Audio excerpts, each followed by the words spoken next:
C'est un mot qui vient du grec an ou an, qui signifie privé, et aïesthésiste, sensibilité. Littéralement, l'anesthésie prive de la sensibilité et supprime les sensations de douleur sur une région ou dans le corps entier. Alors un petit peu d'histoire. Le 31 mai 1842 signe une grande évolution de l'anesthésie quand un médecin américain endort un de ses patients grâce à de l'éther. Mais cette découverte tombe dans les oubliettes parce qu'il garde pour lui cette idée.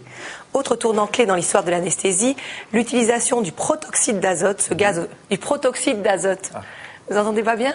Il y a des morceaux de mots que je n'arrive pas à attraper. Parce qu'il y a des moments où la voix s'en va. Du protoxyde d'azote. Ce gaz aux effets hilarants mais aussi anesthésiants. Et le troisième produit important, c'est le curare, découvert par Claude Bernard en 1844. Il permet de paralyser l'action des muscles. L'anesthésie moderne peut alors s'épanouir en associant les principes de ces trois produits. Alors les techniques se perfectionnent tout au long du XXe siècle, mais jusqu'à la Seconde Guerre mondiale, c'est souvent le chauffeur du chirurgien qui s'occupe de l'anesthésie.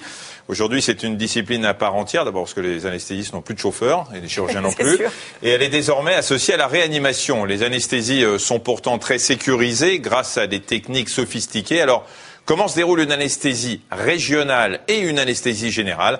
Réponse avec Camille Defroment et Olivier Leplan. Dans quelques minutes, le genou droit de cette patiente de 81 ans sera remplacé par une prothèse. Pour cette opération, pas besoin d'être endormie totalement. Elle a pu choisir une anesthésie loco-régionale, appelée rachianesthésie, dans laquelle seule la moitié inférieure du corps est endormie. Ça va ? L'anesthésiste introduit une aiguille très fine au milieu de 2 vertèbres afin d'atteindre les racines nerveuses.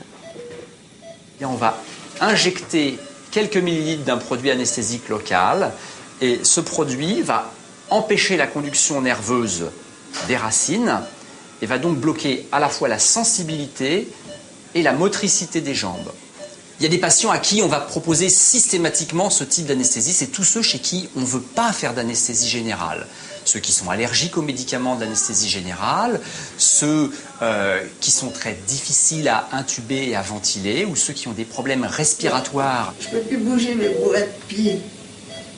C'est curieux comme impression. En quelques minutes, l'anesthésique fait son effet. Selon la durée de l'opération, il peut être actif plusieurs heures. La rachianesthésie a l'avantage de laisser le patient éveillé, mais elle ne convient pas à tous les types d'interventions. Il faut alors réaliser une anesthésie générale. C'est le cas pour ce jeune homme de 30 ans qui va être opéré de la vésicule biliaire. Au fur et à mesure que mon collègue injecte les médicaments d'anesthésie, vous allez sentir la tête qui tourne un petit peu, c'est normal. Continuez à bien respirer, vous pensez des choses agréables, on va se retrouver tout à l'heure en salle de réveil. Le patient est oxygéné grâce à ce masque pendant que l'anesthésiste lui injecte 3 produits. D'abord un anesthésique pour l'endormir, un antalgique pour prévenir la douleur et enfin du curare pour détendre les muscles. Ça endort le cerveau, tout simplement, ça le met au repos, ça le coupe de toute perception, de toute sensation extérieure.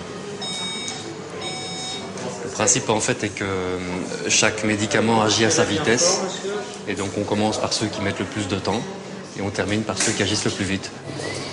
Donc ce patient dort bien profondément, il est bien oxygéné, la saturation ici est à 99% et on va pouvoir faire l'intubation.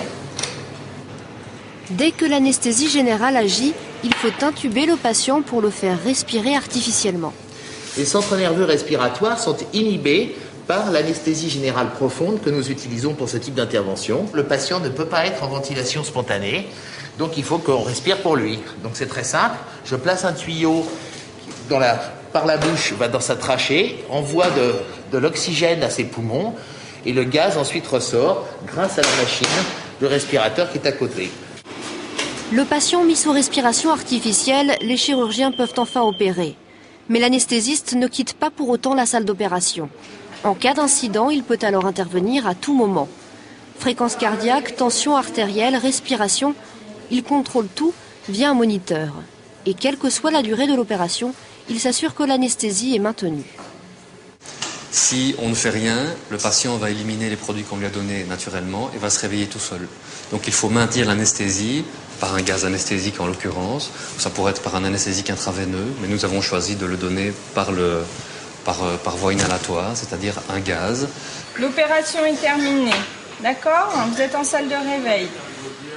Après 3 heures d'opération, le patient est amené en salle de réveil. Là encore, l'anesthésiste est présent et contrôle toutes les fonctions vitales du patient jusqu'à ce que les produits soient totalement éliminés. Voilà, vous l'avez entendu, on donne à la fois des analgésiques, des hypnotiques et du curare. Alors l'antidouleur, c'est un dérivé de la morphine. Le plus utilisé, qui est le sulfentanyl, est 1000 fois plus puissant que la morphine et il agit sur les nerfs qui transmettent la douleur. Les hypnotiques, eux, ont une action sur le cerveau en stimulant les zones de l'endormissement. Ils sont également responsables de l'amnésie pendant l'opération. Et puis dernier produit, le curare. Oui, alors le curare va bloquer ce qu'on appelle les plaques motrices. Je vais vous le montrer sur un schéma. La plaque motrice, c'est la jonction entre le neurone que vous voyez ici et le muscle, donc ça se trouve juste là. C'est ce qui permet aux nerfs de commander aux muscles l'action de bouger. Ces 3 produits ne sont pas sans effet, mais les risques de l'anesthésie générale ont nettement diminué depuis une vingtaine d'années grâce à des substances plus perfectionnées, moins nocives. Les nausées et les vomissements sont moins fréquents, des maux de gorge ou un enrouement peuvent être provoqués parce qu'on va mettre un tube dans le larynx pour assurer la respiration. L'anesthésie a aussi un retentissement sur la mémoire et la concentration, mais ces effets sont passagers pendant quelques heures en général. C'est plus rare mais imprévisible, une allergie parfois grave, un arrêt cardiaque exceptionnel qui vont mettre bien sûr en jeu la vie. Un petit peu de positif maintenant. Il faut savoir qu'en 50 ans, le nombre de décès au cours d'une anesthésie a baissé de 1 décès sur 1000 à 1 pour 100 000 patients. Il faut insister sur la qualité de la prise en charge par l'anesthésiste. Son travail commence bien avant l'opération, lors de la consultation d'anesthésie, parce qu'il faut connaître parfaitement l'état de santé du patient, savoir notamment s'il prend des médicaments.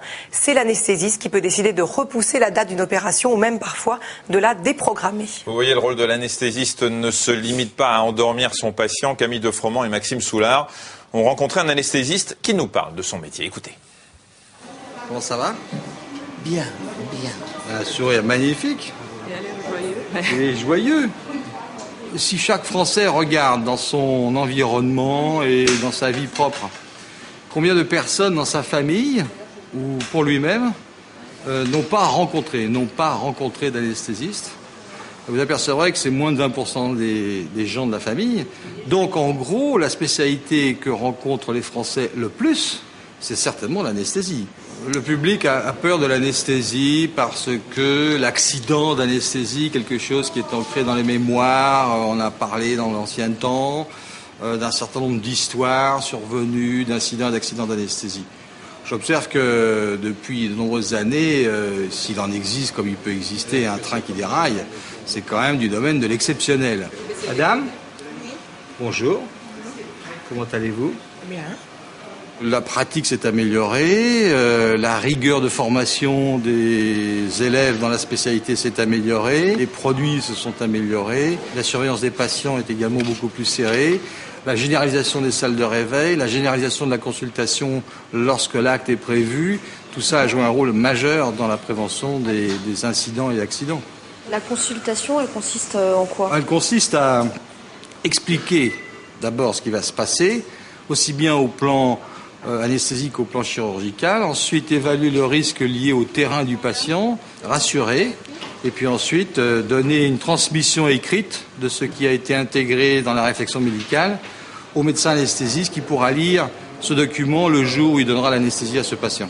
C'est extraordinaire le progrès fait par l'anesthésie au sens large, et c'est devenu une technique extrêmement sûre, alors qu'on pouvait craindre il y a 20 ans des choses qu'on ne craint plus aujourd'hui.